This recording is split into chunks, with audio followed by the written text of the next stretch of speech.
বাপের বাড়ি থেকে যে এতগুলো জিনিস দিতে চাইছিল, কই কিছুই তো দিল না। দেবে না নাকি? আর বাপ গরিব মানুষকে কোনটা দেবে? কি দেবে না?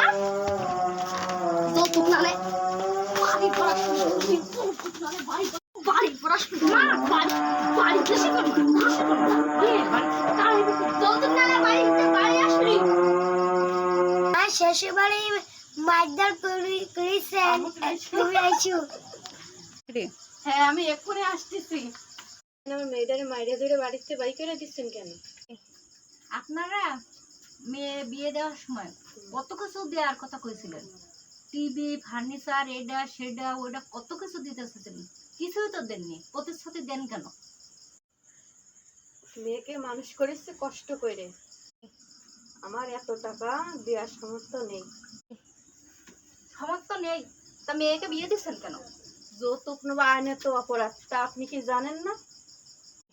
ও হ্যাঁ, যৌতুক নেওয়া তো আইনত অপরাধ। বিয়ান আমার ভুল হয়ে গেছে বিয়ান, আসলে আমি ভুল বুঝতে পেরেছি। যৌতুক নেওয়া তো আসলেই আইনত অপরাধ। মা আমার ভুলে গেছে, আমার ছেলের অন্যায় হয়ে গেছে, তুমি মাফ করে দাও, আর কখনো এরকম হবে না।